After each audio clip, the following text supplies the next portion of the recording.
just like a soldier. I keep on moving forward. Always getting closer. Marching till it's over.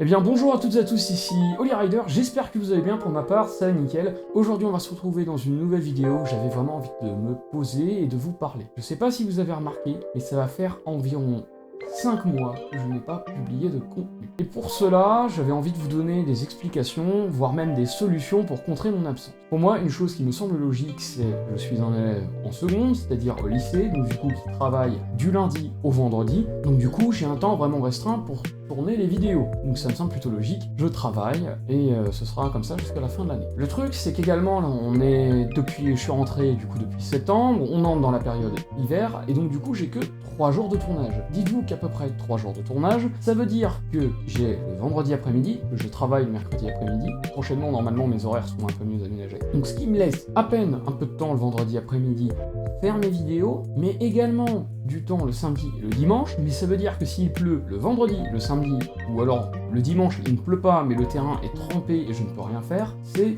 foutu. Ça veut dire que je peux pas tourner de vidéo. Ça, c'est pour vous donner un petit peu une idée. Donc également, un point pour moi, je pense qui me semble important, c'est le manque d'idées de contenu. Quand je parle de manque d'idées de contenu, ça veut dire que j'ai plusieurs idées, par exemple faire des sessions à la salle ou tout ça, mais j'ai un manque de retour. Je sais pas si ça vous plaît, moi, pour ma part, ça me plaît, on va dire, ça me plaît les tourner, ça me dérange pas du tout d'en faire, mais j'ai pas de retour de votre part. Donc du coup, je sais pas du tout si ça vous plaît ou pas, et je sais pas vraiment quoi faire. Également, des fois, quand j'ai des idées, je peux très bien emmener la caméra à la salle, puis vouloir essayer de tourner des plans, puis finalement je tourne rien parce que ce que je fais ne me convient pas. Ou alors ce que je fais, je le trouve trop répétitif. Par exemple, si je fais tout le temps les mêmes choses à la salle, je vais trouver un peu inutile d'emporter ma GoPro. Après aussi, par rapport à la salle de sport, il y a une chose à retenir. Au départ, au parcours, l'année dernière, j'avais fait des facilités à filmer parce qu'il n'y avait pas non plus énormément de monde dans le club. On était à peu près 15 membres à faire du parcours. Et à la salle de gym, il me semble qu'il y avait qu'un seul groupe le soir, qui était composé d'environ 8 filles, et qui partait du coup à 20h30. Donc ça veut dire de 20h à 21h,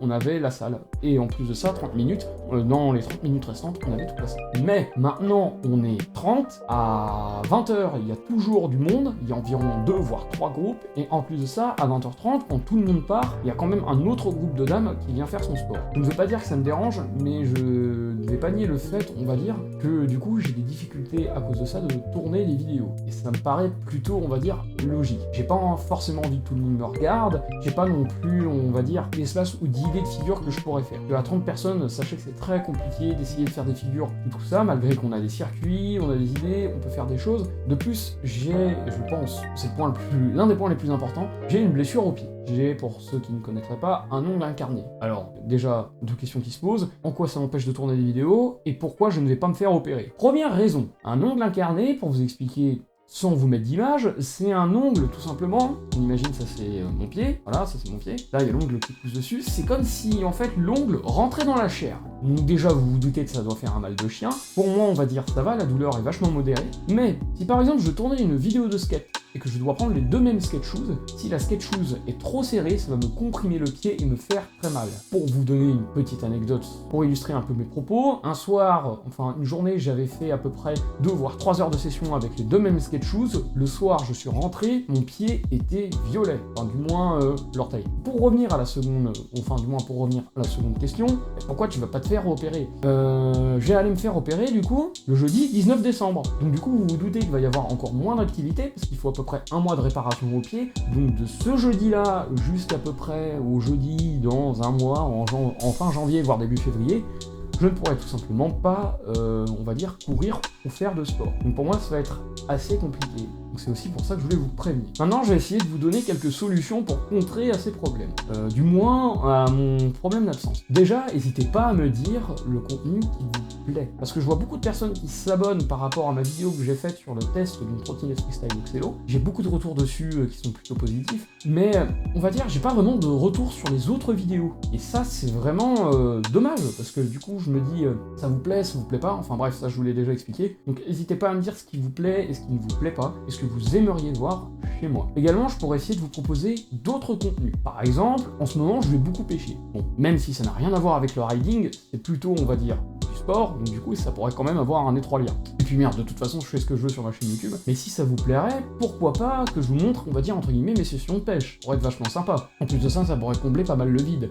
Également, je pourrais très bien faire des vidéos en voix off. C'est-à-dire tout simplement, j'utilise juste le micro là que j'utilise en ce moment. Par exemple, je fais une vidéo pour vous expliquer ce que c'est le tail whip en détail, avec quelques extraits de vidéos de moi qui le fais, ou alors d'autres personnes, ou alors quelques schémas pour vous expliquer comment ça fonctionne et comment fonctionne le mouvement. Ou alors, je peux très bien faire une vidéo en voix off pour vous donner mon avis sur certaines situations dans le riding, ou même sur des choses totalement...